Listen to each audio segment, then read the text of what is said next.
हमारे आसपास के समाज में कई तरह के लोग रहते हैं, जिसमें से कुछ लोग हमसे प्यार करते हैं और सही सलाह देते हैं, जबकि कुछ लोग ऐसे भी होते हैं जिनका काम हर बात में नुस्ख निकालना और हमें नीचा दिखाना होता है।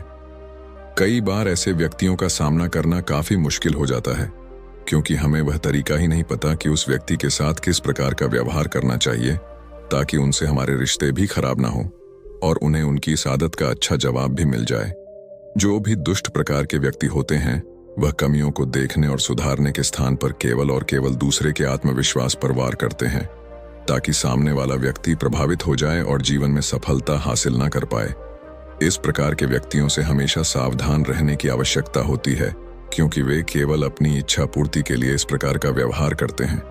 आइए बुद्ध सन्यासी और उनके शिष्य की यह कहानी सुनते हैं कि यदि कोई व्यक्ति आपको नीचा दिखा रहा है तो उससे किस प्रकार का व्यवहार करना चाहिए। एक समय की बात है, बुद्ध सन्यासी के आश्रम में उनके दो बड़े ही विचित्र शिष्य रहा करते थे। दरअसल वे दोनों विचित्र इसलिए थे कि दोनों का स्वभाव बिल्कुल ही अलग था। जहां एक शिष्य का काम सभी के कामों में गलतियां निकालना और सभी को बिना मांगे भी सलाह देना था, तो वहीं दूसरे शिष्य का स्वभाव कुछ ऐसा था कि यदि उसे कोई कुछ कह देता था तो वह जवाब नहीं दे पाता था और घंटों इस बात पर विचार करता रहता था। दोनों आपस में अच्छे मित्र थे। बुद्ध सन्यासी अपने इन दोनों शिष्यों के स्वभाव से अच्छी तरह परिचित थे। एक बार की बात है, दोनों में से वह शिष्य जो जवाब नहीं दे पाता था, वह बुद्ध सन्यासी के पास पहुंचा। दरअसल वह बेहद दुखी था। बुद्ध सन्यासी ने जब उससे उसकी परेशानी का कारण पूछा, तब उसने बताया कि उसका अपना मित्र ही उसे हर समय नीचा दिखाने का काम करता है।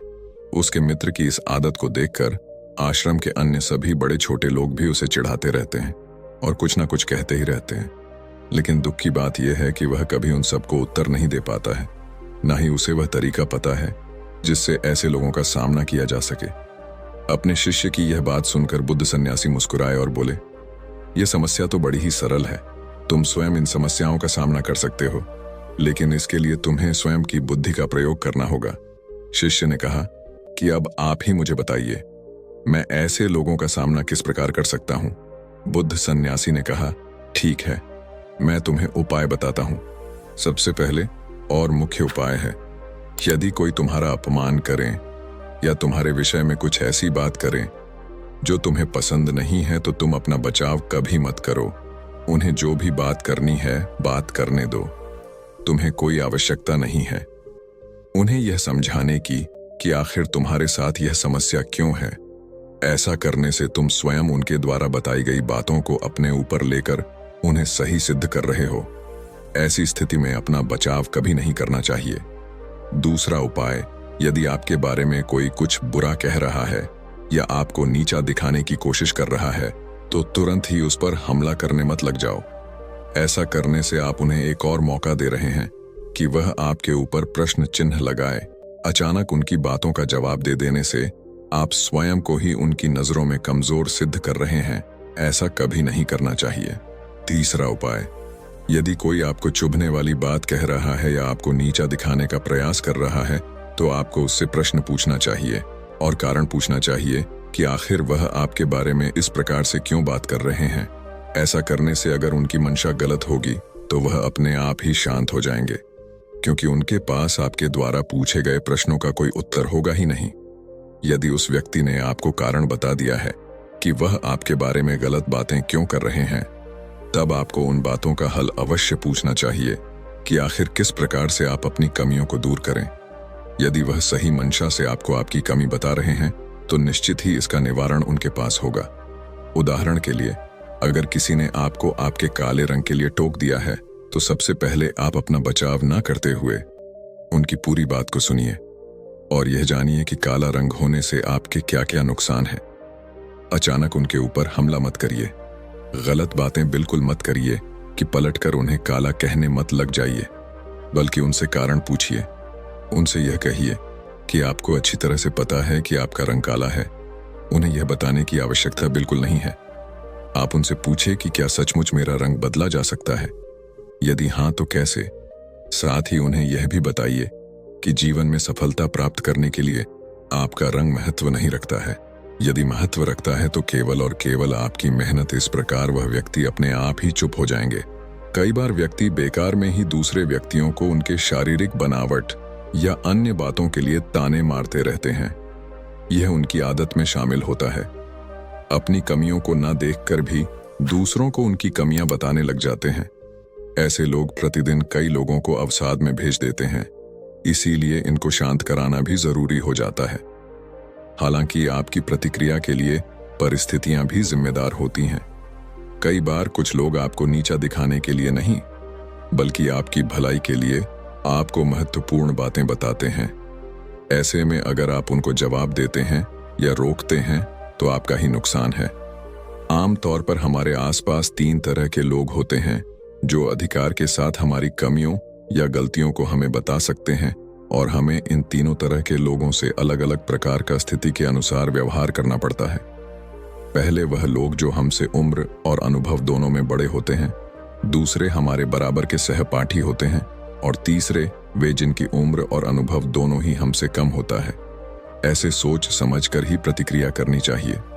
उम्र में बड़ा अथवा कोई अनुभवी व्यक्ति, जैसे कि हमारे माता पिता, गुरु, हमें कोई सलाह दे रहे हैं तो ऐसा कभी नहीं सोचना चाहिए कि वह हमें नीचे दिखा रहे हैं। उनकी बातों पर ध्यान देना चाहिए और जानने का प्रयास करना चाहिए कि इसे किस प्रकार से ठीक किया जा सकता है, क्योंकि उनकी मंशा हमारे प्रति कभी गलत नहीं हो सकती। वे हमेशा हमारी भलाई के बारे में ही सोचते हैं। यदि हम उम्र या सहपाठी किसी बात को लेकर आपको नीचा दिखाने का प्रयास कर रहे हैं तो पहले उनकी बात को ध्यान से सुन लेना चाहिए और फिर इस पर विचार करना चाहिए। यदि आपको लगता है कि इस कमी में सुधार करके आपकी भलाई हो सकती है, तभी कोई प्रतिक्रिया करनी चाहिए। नहीं तो उनकी बातों को बेकार समझकर वहीं पर भूल जाना चाहिए। कई बार बड़े लोग अपने से छोटों को अनुभवहीन मानते हैं और उनकी बातों पर ध्यान नहीं देते हैं।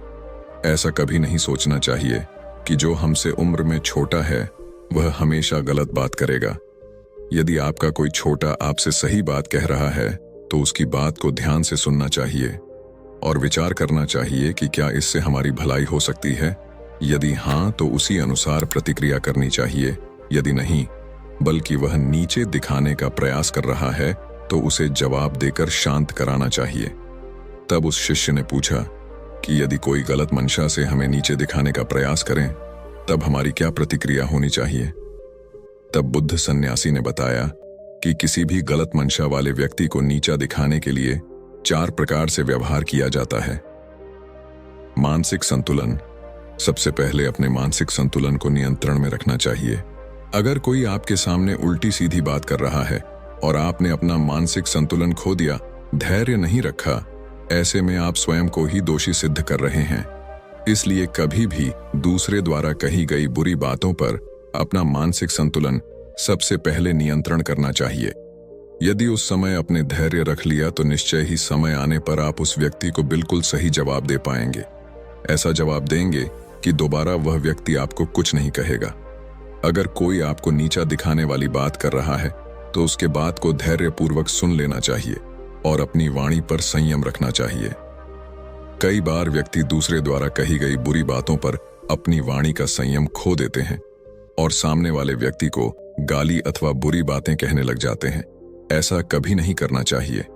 हमेशा अपनी वाणी पर संयम रखना चाहिए, क्योंकि ऐसा करने से आपके ऊपर कोई दोष नहीं लगेगा। कहीं ना कहीं सामने वाले व्यक्ति को अनुभव होगा कि यह तो मुझे कुछ नहीं कह रहा है, इसके आगे बोलना ठीक नहीं है, उसे बात का कोई फर्क ही नहीं पड़ता। इस प्रकार आप चुप रहकर भी सामने वाले व्यक्ति को नीचा दिखा सकते हैं। उपालंभ। उपालंभ एक ऐसा व्यवहार है जो कि बुद्धिमान व्यक्तियों द्वारा सबसे अधिक प्रयोग किया जाता है। यदि कोई व्यक्ति आपकी बेइज्जती कर रहा है और आपके बारे में बुरी बातें करके आपको नीचा दिखाने का प्रयास कर रहा है, तो इसके लिए 2 तरीके हैं। आप इन तरीकों का प्रयोग करके उन्हें अच्छा जवाब दे सकते हैं। पहला, उस व्यक्ति को ऊंचा दिखाकर नीचा दिखाना। किसी व्यक्ति को ऊंचा दिखाकर नीचा दिखाना बड़ा ही सरल होता है। यदि कोई आपकी बेइज्जती कर रहा है, आपकी शारीरिक बनावट के बारे में बुरा कह रहा है या ऐसा कह रहा है कि आपकी लंबाई बहुत कम है, तो आपको इस बात का उत्तर कुछ ऐसे देना चाहिए कि आप और आपके परिवार की सभी लोग बहुत लंबे हैं। निश्चित ही उन्हें जीवन के किसी क्षेत्र में मेहनत करने की आवश्यकता नहीं है। कि आप लोगों को सफलता तो आपकी लंबाई देखकर ही मिल जाती है। सुनते ही वह व्यक्ति अपने आप में ही शांत हो जाएगा और दोबारा किसी को भी कुछ नहीं कहेगा। दूसरा, उस व्यक्ति को नीचा दिखाकर ऊंचा दिखाना। दूसरा व्यवहार है व्यक्ति को नीचा दिखाकर ऊंचा दिखाना। यदि किसी ने आपकी लंबाई के बारे में कुछ कह दिया तो इस प्रकार जवाब दे सकते हैं कि आपका व्यवहार बहुत ही अच्छा लगता है। आप इस दुनिया में सभी को अपना परिवार मानते हैं। किसकी लंबाई कितनी है, किसका रंग कैसा है, इस बात का पूरा ध्यान रखते हैं। सचमुच आप बहुत ही पारखी नजर वाले हैं, लेकिन दूसरों पर ध्यान देने के स्थान पर यदि आप स्वयं पर ध्यान देने लगते तो आप अवश्य ही विश्व के सबसे ज्ञानी मनुष्य बन जाते। इतना सुनते ही निश्चित ही वह व्यक्ति चौंक जाएगा और दोबारा आपको कुछ नहीं कहेगा। चौथे प्रकार के व्यवहार को हम प्रतिनिवारण के नाम से जानते हैं। इसका अर्थ यह हुआ कि सामने वाले व्यक्ति ने जो निवारण आपकी कमियों को ठीक करने के लिए बताया है, आप उसी बात को काटकर जवाब देते हैं। मान लीजिए, अगर आपको किसी ने लंबाई बढ़ाने के तरीके बताएं, तरह तरह की दवाइयां और लटकने इत्यादि जैसे तरीके बताएं, तब आपको इसका जवाब कुछ इस तरह देना है कि यदि आपने थोड़ा और लटक लिया होता तो निश्चित ही आपकी हाइट और ज्यादा हो जाती और आप विश्व के सबसे लंबे व्यक्ति बन जाते। इस प्रकार का जवाब सुनकर व्यक्ति को यह महसूस हो जाएगा कि यदि हमने इसे किसी बात को लेकर कुछ कहा तो यह बर्दाश्त नहीं करेगा और हमारी बेइज्जती कर देगा, इसलिए वह दोबारा कुछ कहने की हिम्मत नहीं करेगा। इस प्रकार बुद्ध सन्यासी ने अपने शिष्य को नीचा दिखाने वाले व्यक्तियों से सावधान रहने और उनके साथ व्यवहार करने के अच्छे तरीके बताएं। बुद्ध सन्यासी की बातों को सुनकर वह शिष्य अपने आप में आत्मविश्वास महसूस करने लगा और उसने बुद्ध सन्यासी से वादा किया कि वह इस प्रकार के तरीकों को अपनाएगा और दूसरों को कभी स्वयं का अपमान नहीं करने देगा। धन्यवाद दोस्तों, उम्मीद करते हैं कि आपको यह वीडियो पसंद आई होगी। वीडियो को लाइक जरूर करें, साथ ही इसे अपने परिवार वालों और दोस्तों के साथ भी शेयर करें।